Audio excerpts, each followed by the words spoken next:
My beloved ones, the state of man's mind is like a disturbed hive of honeybees. Thoughts and thoughts and thoughts buzz round and round. Surrounded by these thoughts, man lives in anxiety, tension, and worry. To recognize and to know life, mind needs to be silent like a lake in which there are no ripples. To be acquainted with life, mind needs to be clear like a mirror on which there is no dust. You have a mind like a hive of honeybees. It is neither a mirror nor a silent lake.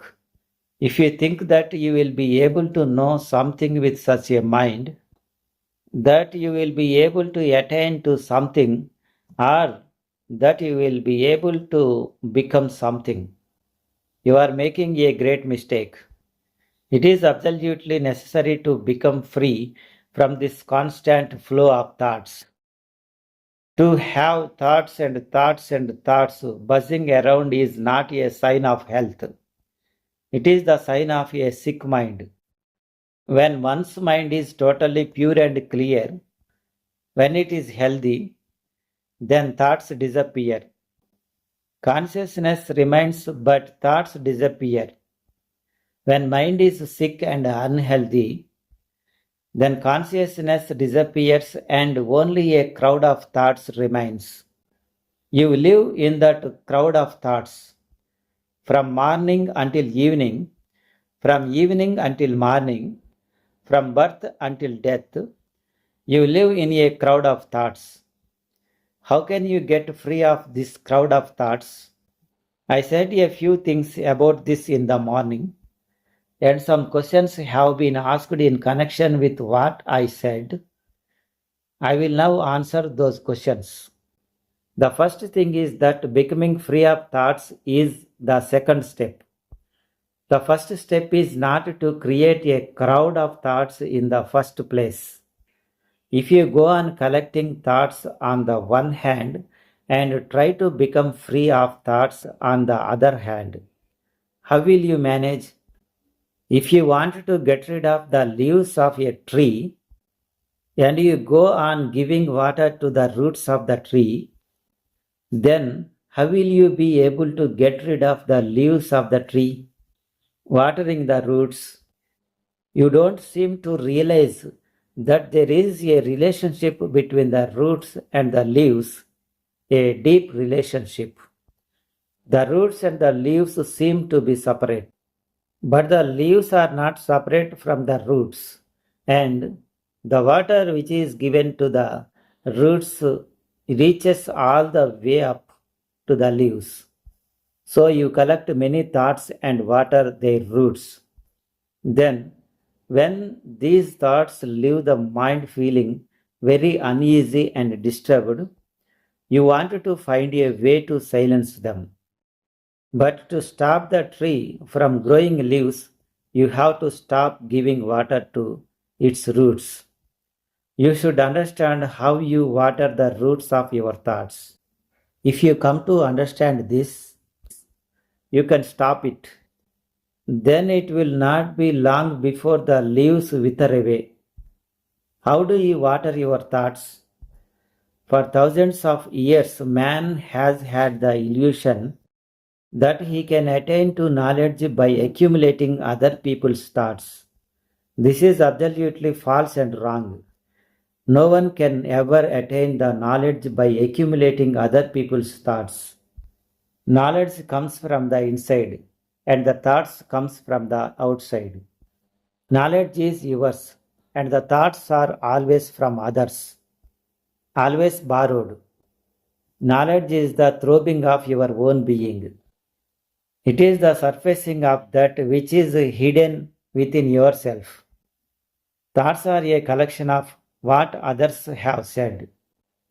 You can collect them from Gita, from the Quran, from the Bible, or from any other teachers and religious teachers.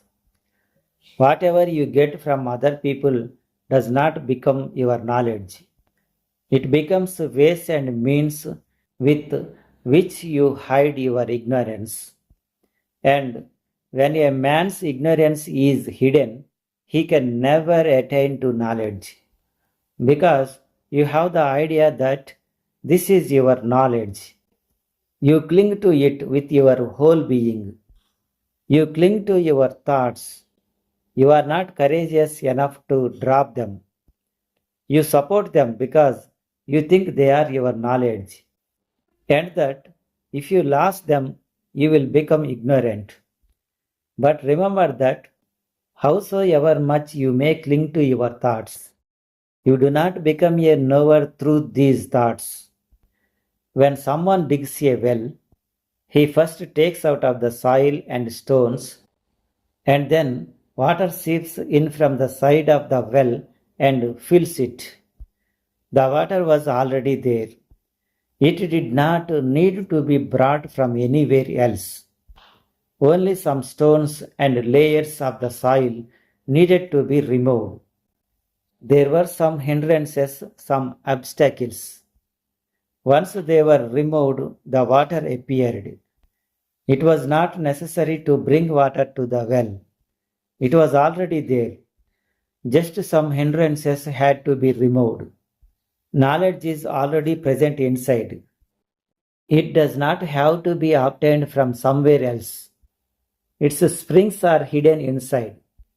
Only the obstacles in between, the stones and the soil, have to be removed by digging.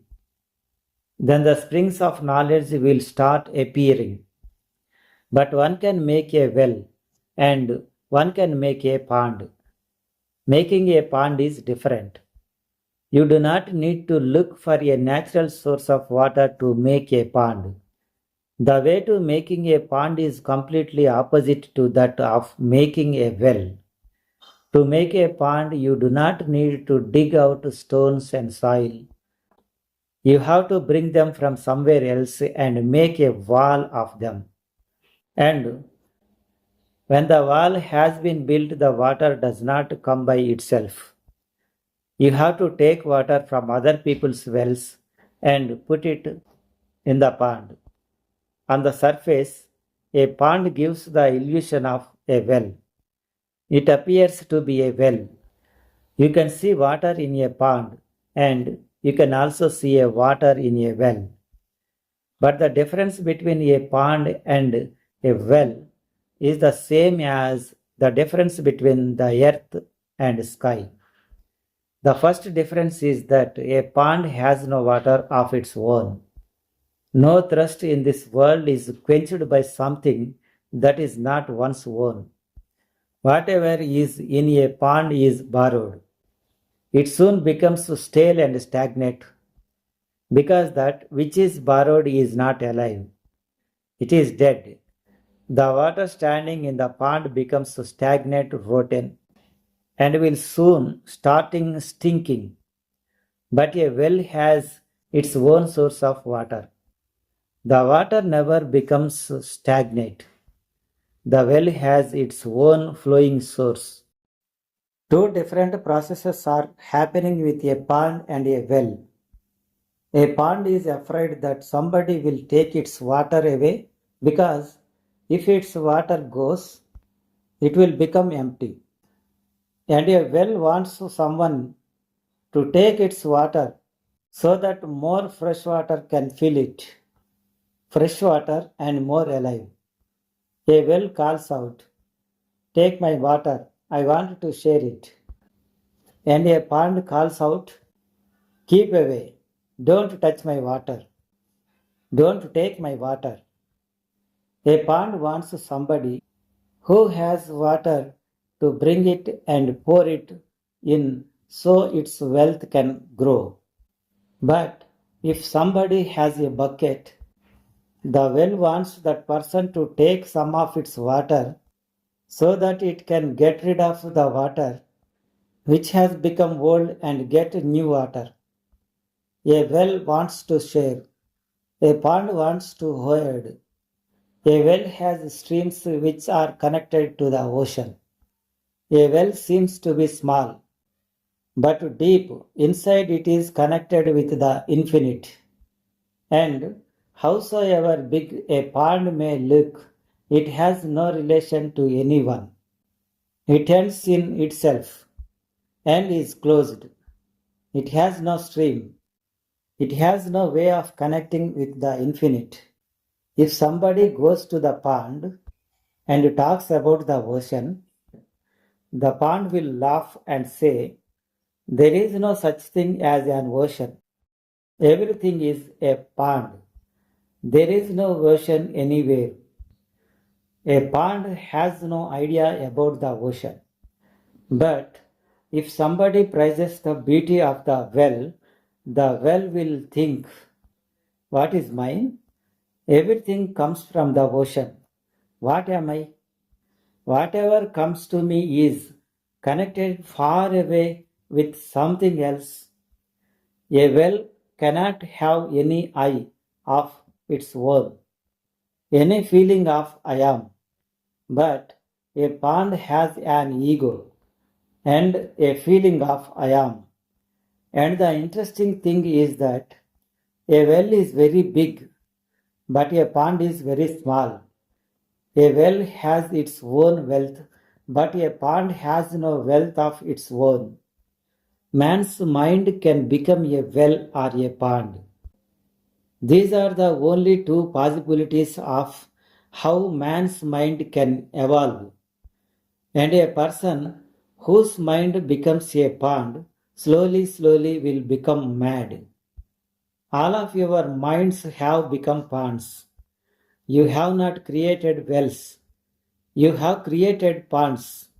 You collect things from all over the world, from books, from scriptures, from teachings. You collect all of them and think that you have become learned. You have made the same mistake as the pond. The pond thought that it was a well, and the illusion can be created because you can see that there is water in both of them.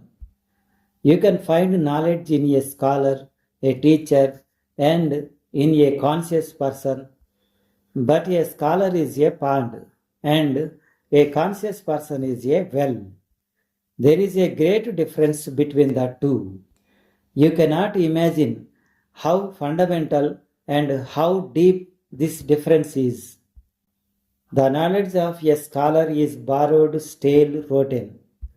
The troubles that have arisen in the world are because of the scholar's knowledge. Whose fight is the fight between Hindus and Mohammedans? It is the fight of scholars. The opposition between a Jaina and a Hindu is the opposition between scholars. It is an opposition of scholars. It is an opposition of minds which are rotten, borrowed, and stale. All the troubles that have happened all over the world are because of minds which have become ponds. Otherwise, there are just people in the world. Nobody is a Christian, a Hindu, a Mohammedan, a Jaina. These are just a labels for the ponds. The pond puts a label on itself, a label of the well from which it has drawn its water. Someone has drawn water from the Gita, so he is a Hindu. Someone has drawn water from the Quran, so he is a Mohammedan. A conscious person does not take water from others. The water comes from within him. It comes from existence. So he can be neither a Hindu, a Mohammedan, nor a Christian. A conscious person cannot belong to any sect, but a scholar cannot be without a sect. Whenever you find a scholar, he will belong to a sect. You have made your mind a stale, borrowed thing, and then you cling to it. As I said, a pond shouts, do not take away my water. If the water is gone, then I will become empty. There will be nothing left inside me. My wealth is borrowed, so nobody should take it away.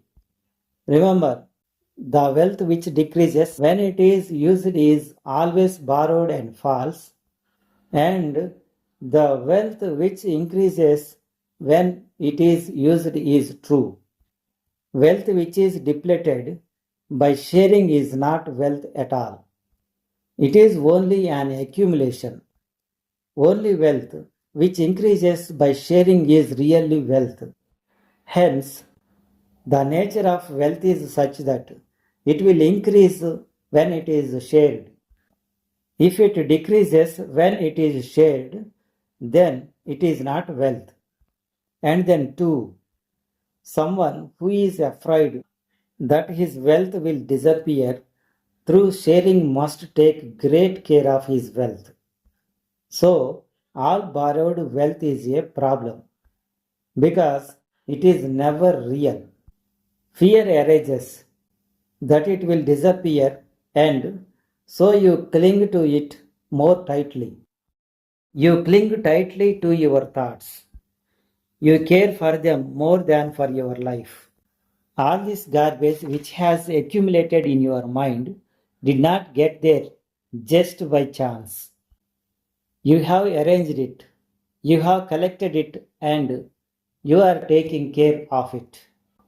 So, if you think that knowledge arises with the accumulation of thoughts, you will never be able to become free from them. How can you become free? It would be like giving water to the roots and then cutting the leaves. It cannot happen. So, the first basic thing that has to be understood is that knowledge and your collection of thoughts are two different things. Thoughts acquired or borrowed from others is not knowledge. Thoughts taken from other sources do not lead a man to truth or to himself. This knowledge is false. It is pseudo knowledge. It creates an illusion that you have attained to knowledge. But in reality, nothing is known. You remain ignorant. This situation is the same as somebody reading many books about swimming and learning so much about it that if he had to give a discourse on swimming or write a book about it, he could. But if somebody pushes him into a river, it will become obvious that he cannot swim. He has read and learned all about it. He knows all the theory, but in practice he cannot swim. There was a Mohammedan fakir called Naziruddin. Once, when he was sitting in a boat crossing a river, he and the boatman talked on the way. Naziruddin was considered to be a very knowledgeable person. If a knowledgeable person get a chance to prove that somebody else is ignorant, they don't miss it. Naziruddin asked the boatsman, "Do you know how to read?" The boatsman said, "No, I know how to speak. I don't know anything about reading and writing." Naziruddin said, "One-fourth of your life has been lost in futility. Because if you don't know how to read, how can you attain to any knowledge in your life? Idiot! How can anybody attain to knowledge without being able to read?" But the boatsman started laughing silently. Then they went a little further and Naziruddin asked, "Do you know anything about mathematics?" The boatsman said, "No, I don't know anything about mathematics at all. I just count on my fingers."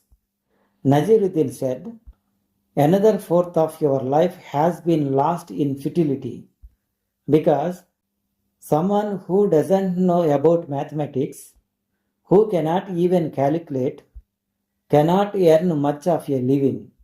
How can he? In order to earn a living, one needs to know how to count. But what can you earn?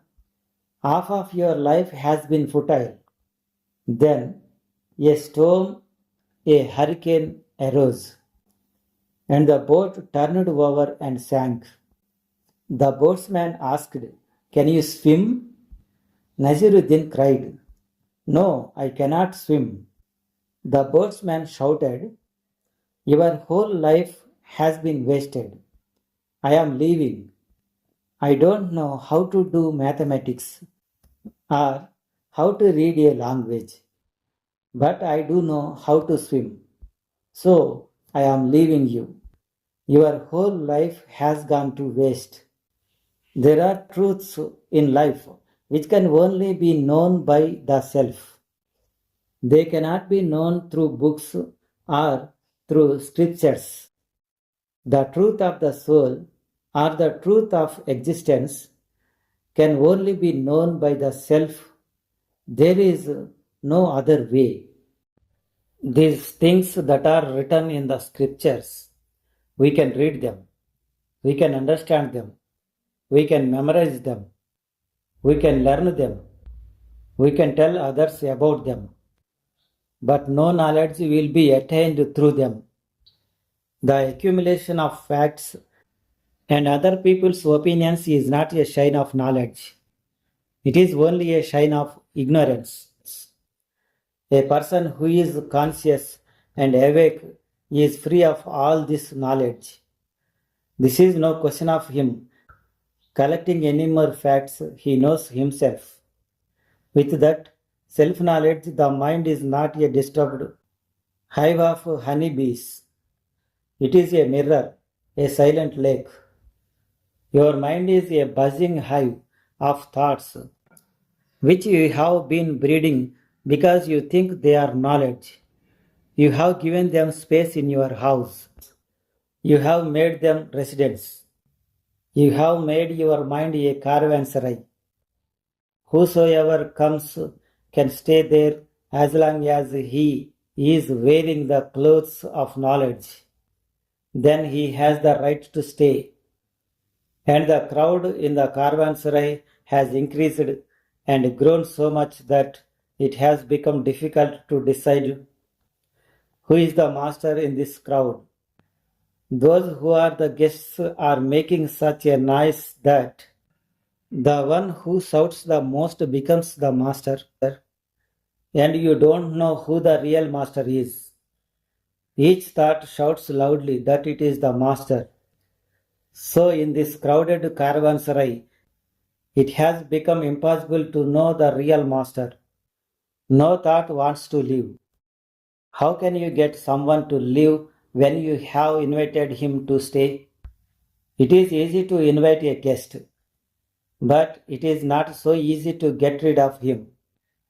For thousands of years, these guests have been gathering in man's mind, and if I were to ask you to say goodbye to them today, you cannot easily get rid of them.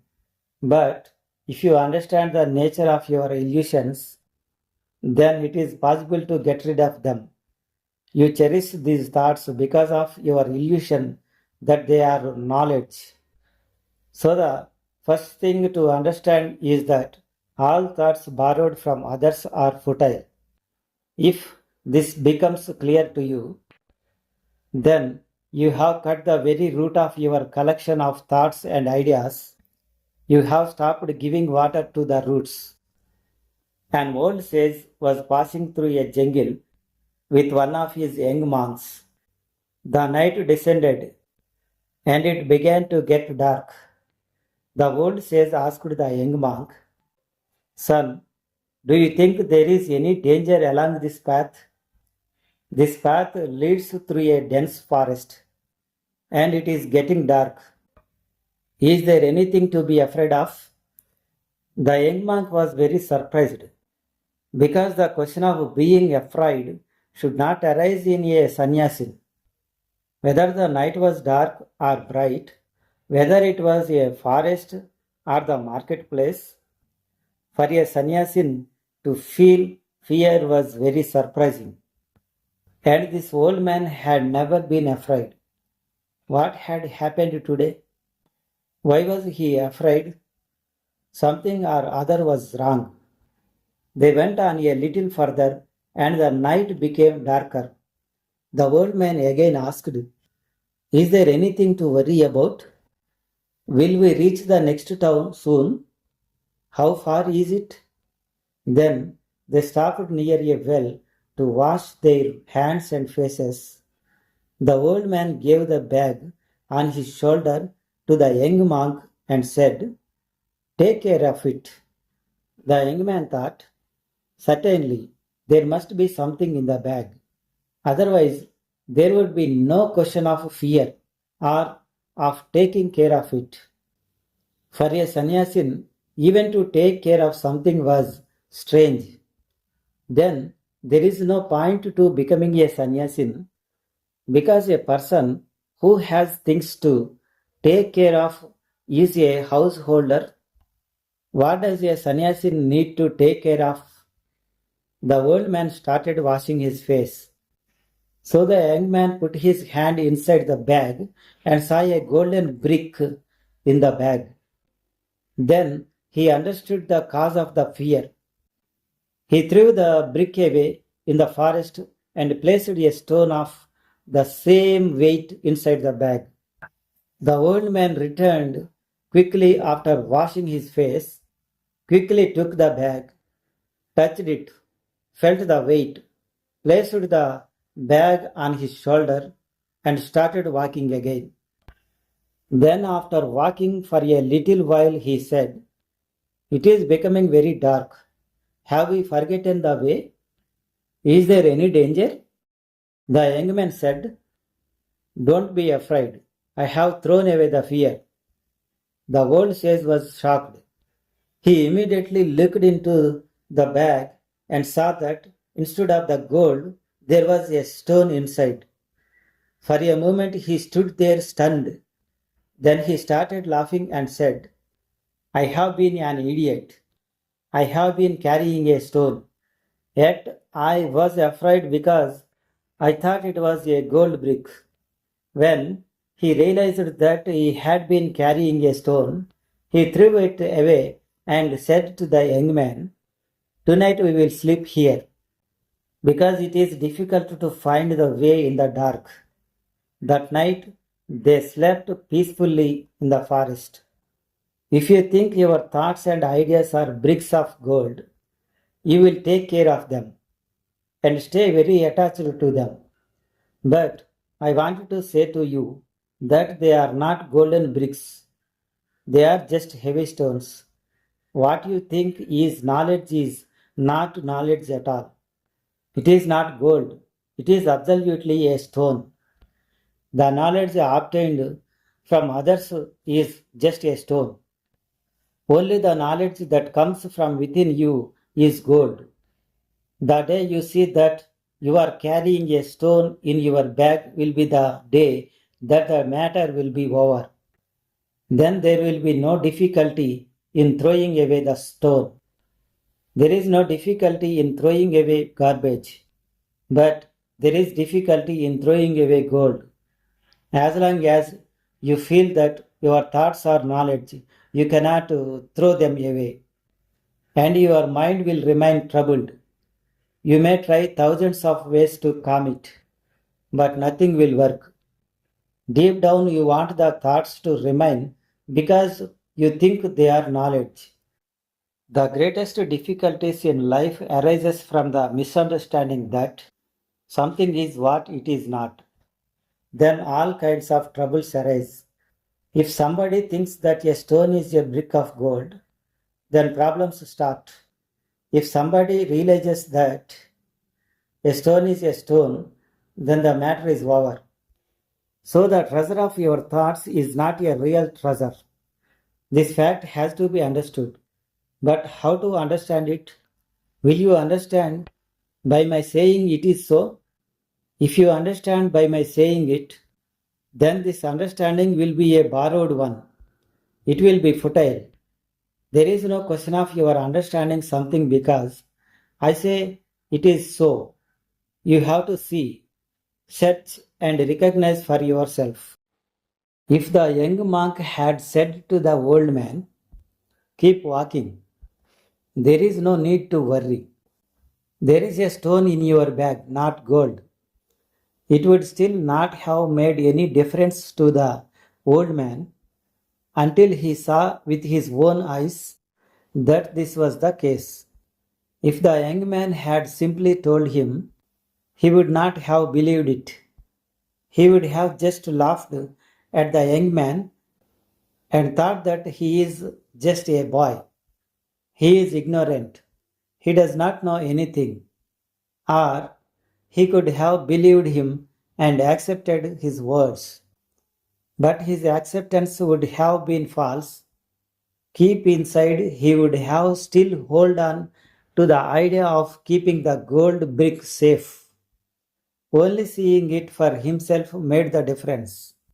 So it is necessary to look into the bag of your mind to see if what you think is knowledge is really knowledge, or if you have just collected garbage. You have collected the sutras of Gita, the statements of the Vedas, the words of Mahavira and Buddha, and you are continually remembering them, thinking about them, and finding meanings in them. You keep on reading and writing commentaries on them and discussing them with each other. Absolutely madness has been created. True knowledge has no relation to this madness. No flame, no light will arise in your life from this. And by collecting this garbage, you will create the illusion that you have attained a great wealth of knowledge, that you are great master, that you have so much, that your world is full, and you will live your life like this and destroy it. A young monk was staying in a monastery. He had come to sit in the presence of an old sage. But within a few days, he felt that the old man did not know anything at all, listening to the same things every day. He got fed up.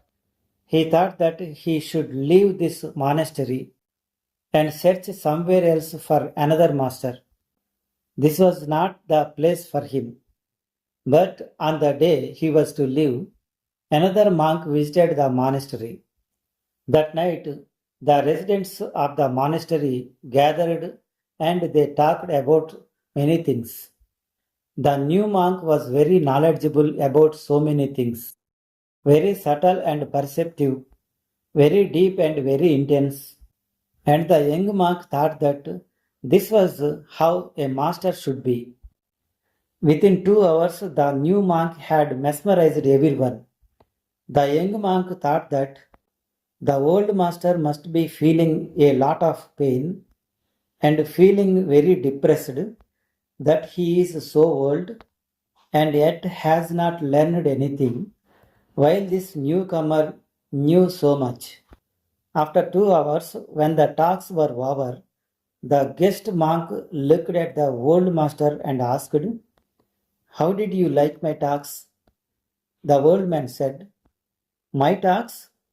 You are talking, but none of it was your own. I was listening very intently for you to say something, but you did not say anything at all." The guest monk replied, "If it was not me talking, then who has been talking for the past 2 hours?" The old man said, "If you ask for my truthful and authentic opinion, then books and scriptures were talking from inside you, but you were not talking at all. You did not even say a single word. You were throwing out, vomiting whatever you have gathered. And because of your vomiting, I have become afraid that you are a very sick person.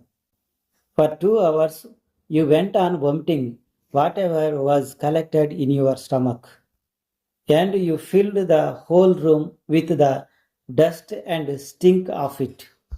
I did not smell even a little fragrance of knowledge, because anything which is taken in from the outside and again thrown out is bound to have the stink of vomit.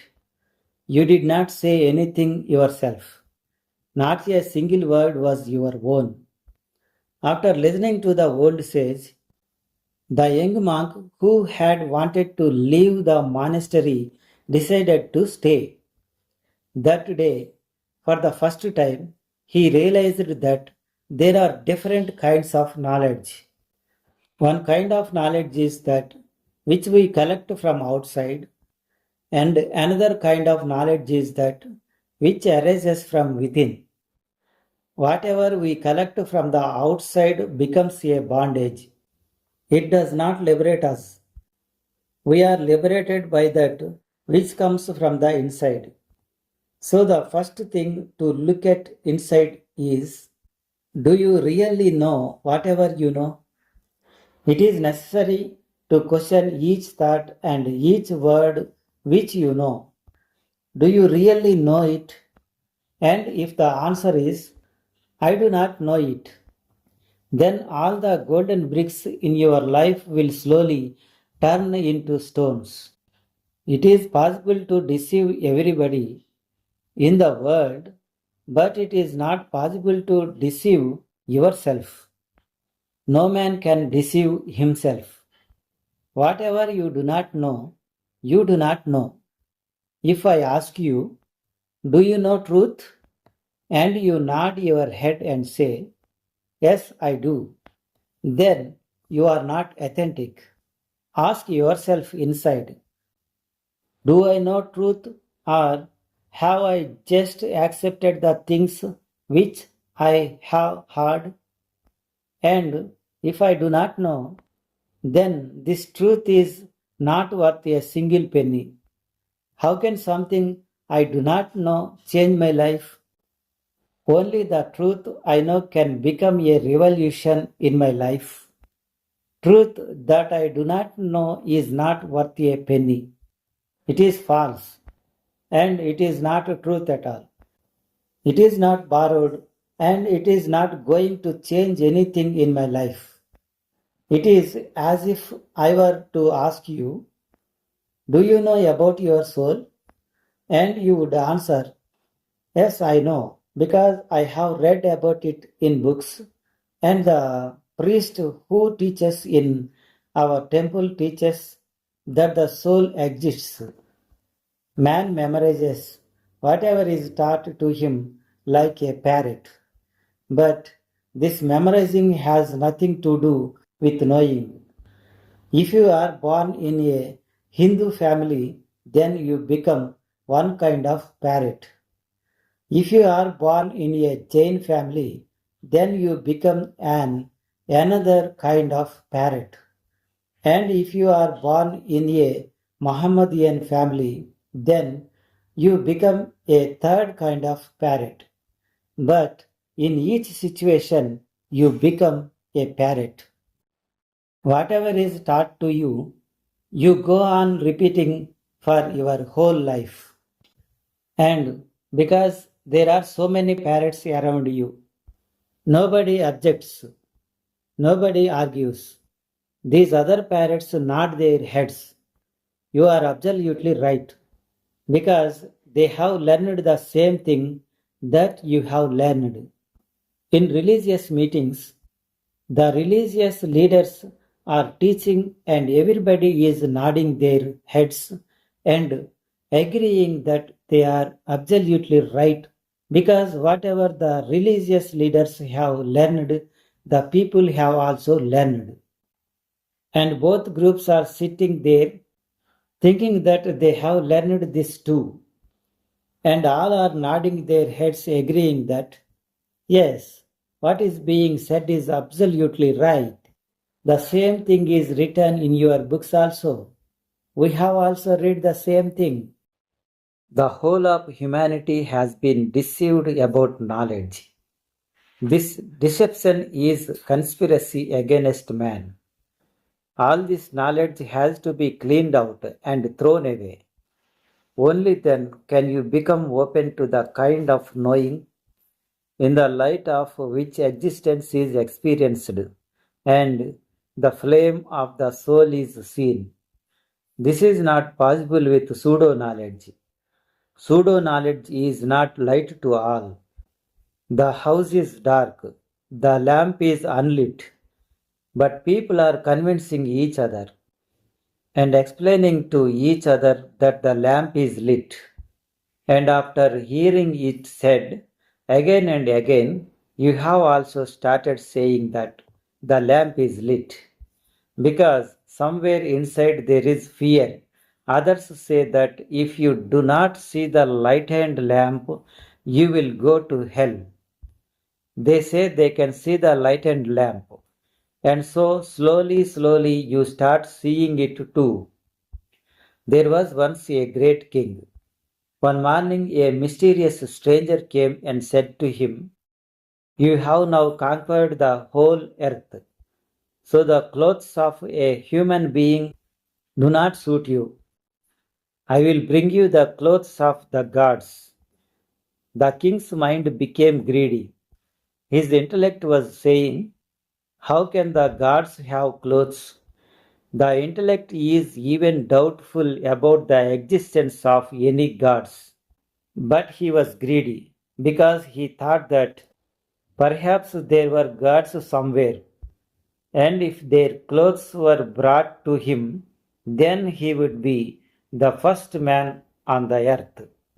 In the history of mankind, who has worn a clothes of a god? And in what way could this man deceive him? He was a great emperor. He had billions and trillions of rupees just lying around. Even if the man asked for several thousand rupees, it would not matter. He asked the man, okay, so what will it cost?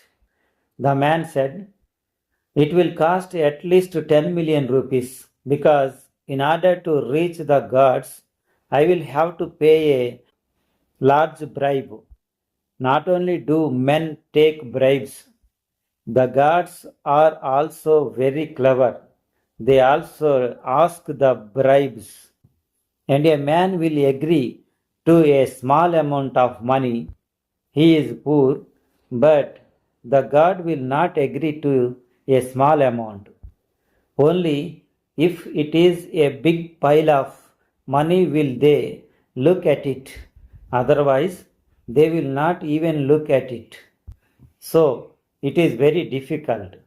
But at least 10 million rupees will be needed. The king said, all right, that's no problem. But remember, if you deceive me, then it will cost you your life. From today onwards, there will be armed guards around your house. The man was given 10 million rupees and his house was put under guard. All the people in the neighborhood were surprised and amazed. They could not believe this. They were thinking, where are the gods? And where is their heaven? This man does not seem to be coming or going anywhere.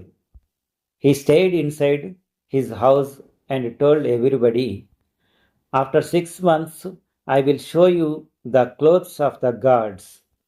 Everybody was doubtful, but the king was unconcerned because the man was under a guard of naked swords. He could not escape, nor could he deceive. But the man was much more intelligent than the king. After 6 months, he came out of his house with a beautiful box and said to the soldiers, let us go to the palace. Today is the day.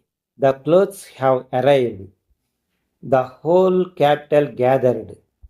Kings and emperors from the far away gathered to see. A great celebration was organized. The man had come into the court with the box, so there was no reason for any doubt. He brought the box and put it down. He opened the lid of the box, put his hand inside, brought out an empty hand, and said to the king, Take this turban. The king looked and said, I cannot see any turban. Your hand is empty. Immediately the man said, Let me remind you of one thing.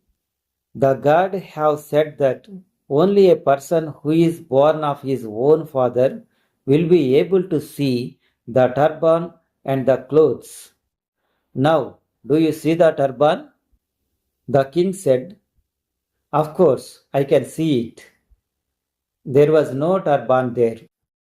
The man's hand was empty, but all the courtiers started clapping. They too could not see the turban, but they all started saying, We have never seen such a beautiful turban. The turban is very beautiful, unique, wonderful. No man has ever seen such a turban. When all the courtiers started saying that the turban was very beautiful, the king was in a difficult situation. And then the man said, So now take off your turban and put this one on. The king removed his own turban and put on the turban which did not exist. If it had only a turban that was involved, it would have been all right. But soon the king was really in trouble. First his coat was removed, then his shirt, and finally the time came when he had to remove his last garment. The king was now naked, but all the courtiers were shouting, Such a beautiful clothes! Wonderful! We have never seen such clothes! Every courtier had to say it very loudly in case other people might wonder if he was born of his own father or not.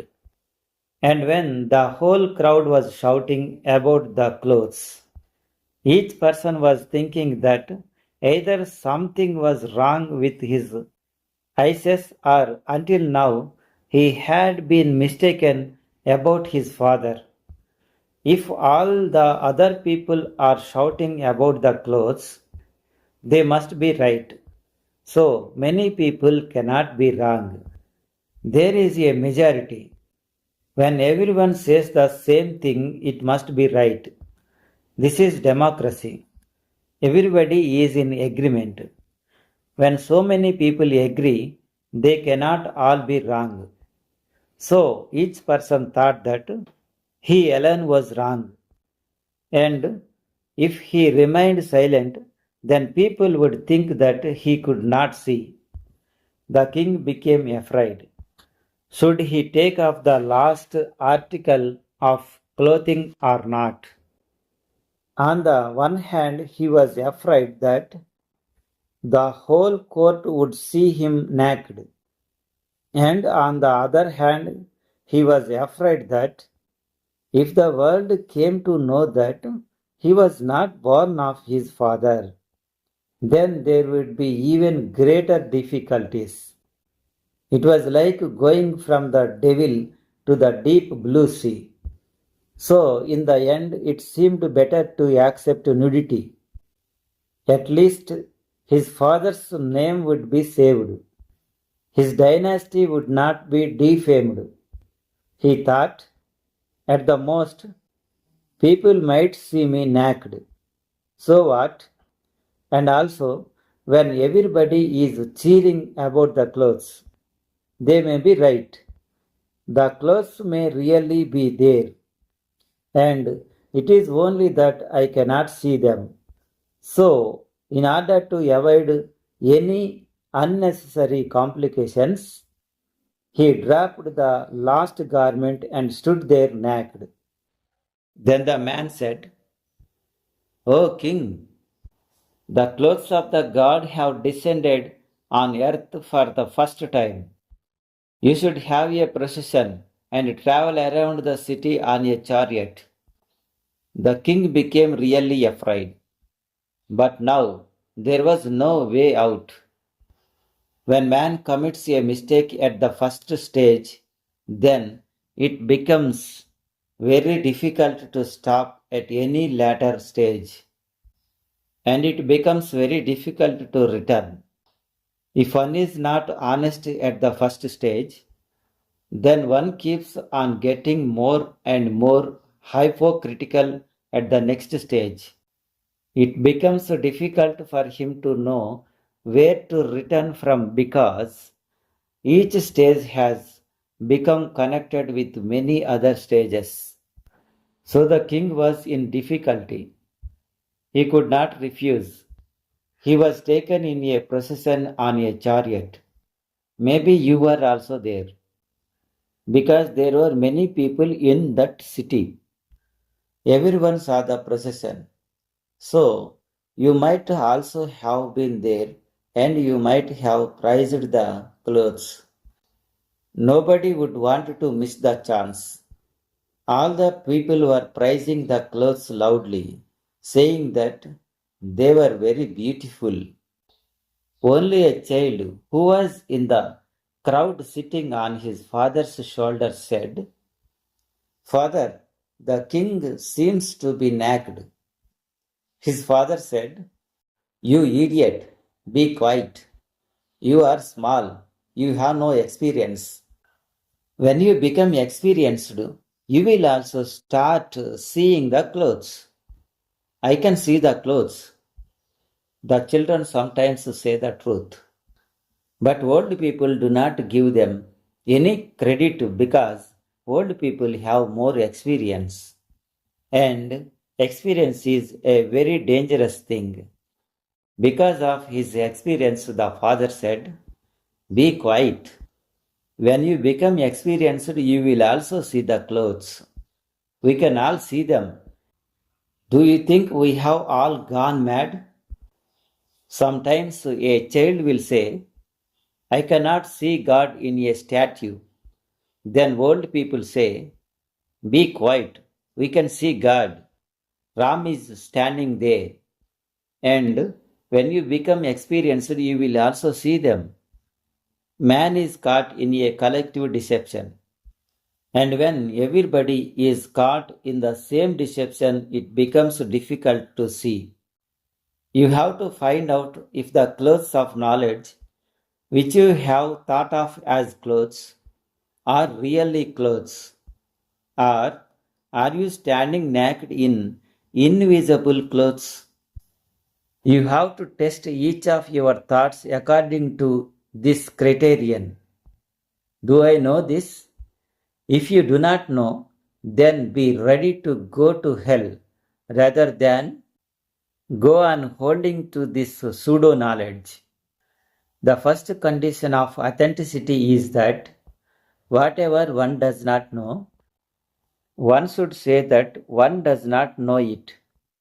Otherwise, it will be the beginning of hypocrisy. Usually, we cannot see the big deceptions. We can only see small deceptions. If a man cheats you for a few rupees, you notice it.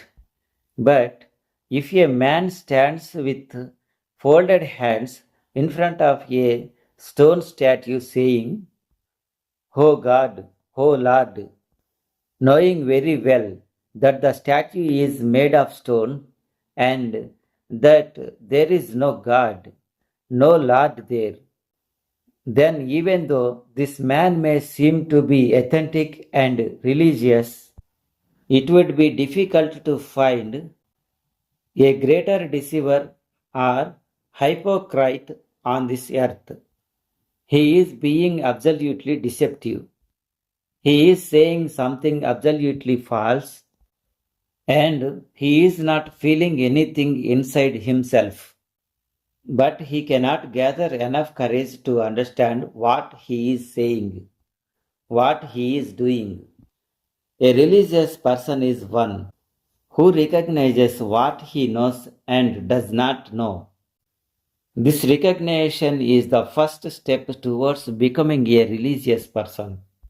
A religious person is not one who says that he knows God and the soul, that he has seen heaven and hell. A religious person is one who says that he does not know anything, that he is absolutely ignorant. I have no knowledge. I don't even know myself. So, how can I say that I know existence? I don't even know the stone that is lying in front of my house. How can I say that I know the divine? Life is very mysterious, very unknown. I don't know anything. I am absolutely ignorant. If you have the courage to be ignorant and the courage to accept that you are ignorant, then you can start on the path towards becoming free from the entanglement of your thoughts. Otherwise, you cannot even begin. So, one thing needs to be understood. You are very ignorant. You don't know anything. And whatever you seem to know is absolutely false, borrowed and stale. It is like pond. It is not like a well. If you want to create a well in your life, then it is very necessary to be free from the illusion of the pond. And now, a question. Your teachings are very similar to those of J. Krishnamurti. What is your opinion of him? I have no opinion. The first thing is that I don't know Krishnamurti. The second point is that if when I am saying something, you compare it with someone else, who I am like, who I am not like, then you will not be able to listen to me. You will waste time in comparing. It is absolutely impossible for there to be any similarity between the words of two persons because two persons are not similar. Two leaves are not similar. Two stones are not similar. There can be a similarity in same words. There may be a superficial similarity in something, but each and every person in the world is different and so unique that nothing can be exactly the same. If you start comparing what I am saying with the Gita or with Krishnamurti or with Ramakrishna or with Mahavira, you will not be able to listen to me because these Ramakrishnas, these Krishnamurtis, and these Mahaviras will create so much trouble in between that my words will not be able to reach you. There will be no direct relation between me and you. So I don't know. But it is my suggestion that there is no need to compare and to find similarities. It is futile, pointless, and nobody is helped by it. But some common habits have been formed in your lives, one of which is the habit of comparison. You cannot evaluate something without comparing it. If you want to evaluate something, you cannot conceive how to do it without comparing. And whenever you compare, the mistake begins. If you compare a lily flower with a rose flower, then the mistake begins. A lily is lily, a rose is a rose, and a grass flower is a grass flower. The rose is neither higher than the grass flower nor lower. The grass flower lives in its uniqueness. A rose flower lives in its uniqueness. Neither is one lower or higher.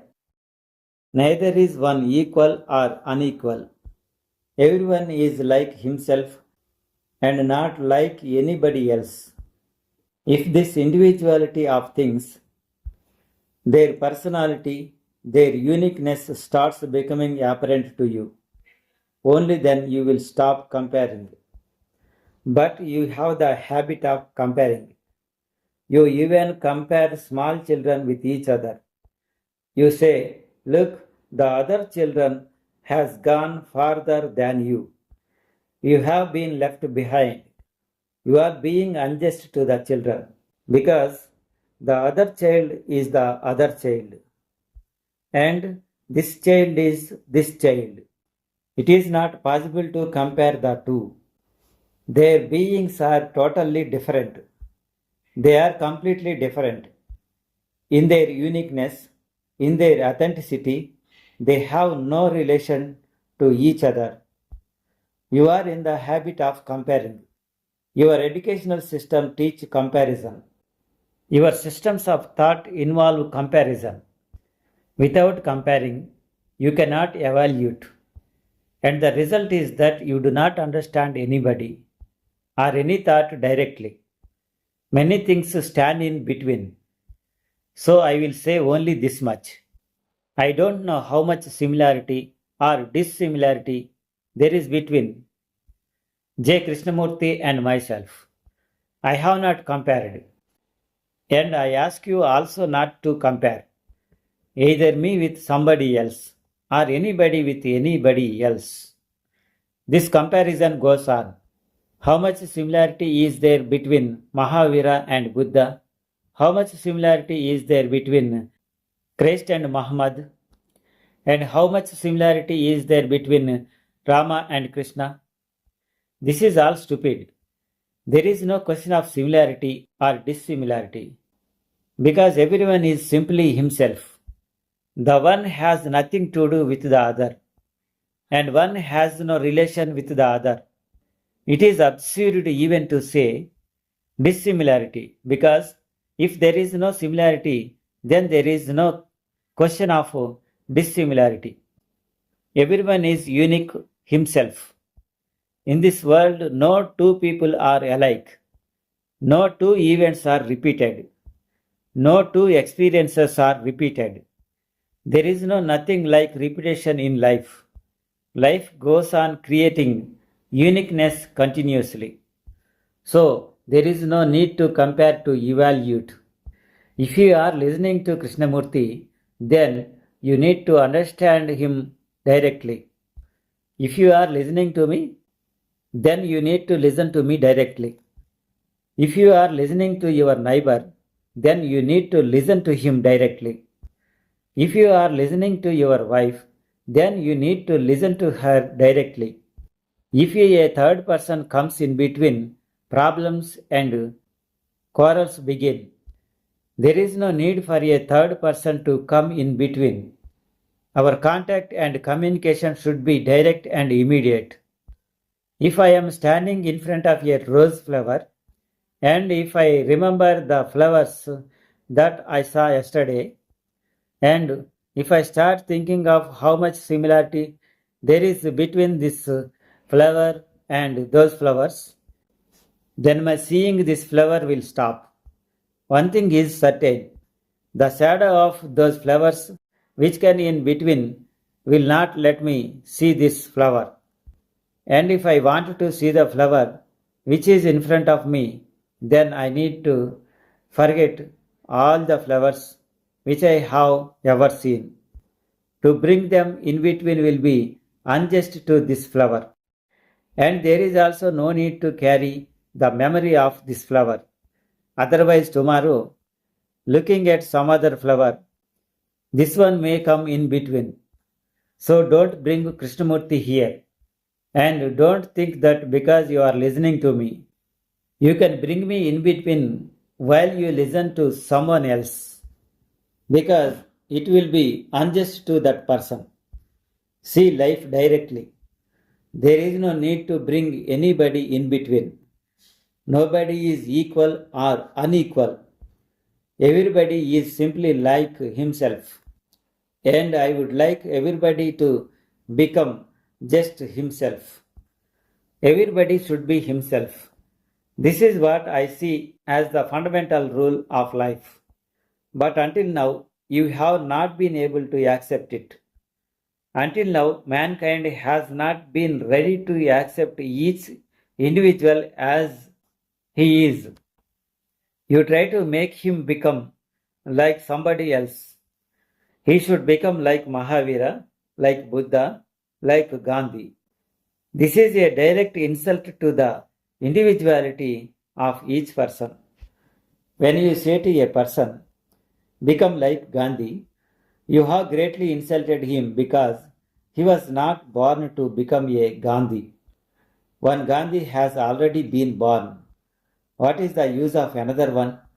To tell this man to become like Gandhi is to say that he has no right to be himself. He only has the right to be a copy of someone else, to imitate someone else. He can only be a carbon copy. He cannot be an original. This is an insult to this man. So I do not say that everyone should become like everybody else. I only say that everyone should become himself. Then this world can become a wonderful and beautiful world. Until now, we have only tried to organize things so that everyone becomes like everybody else. That is why you compare, you think, you search. There is no need to do this. It is absolutely unnecessary to think in such a way.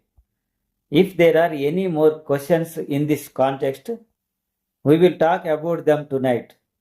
Let me repeat again. I have told you only one thing, one very fundamental thing. Look at your knowledge and decide if it is your own or someone else. If you see that it belongs to somebody else, then it is futile. But the body you see that you do not have any knowledge of your own, from that very moment, the light of your own knowledge will begin to arise from within. From that very moment, the revolution will begin. If there are any more questions, we will talk about them tonight. The afternoon meeting is over.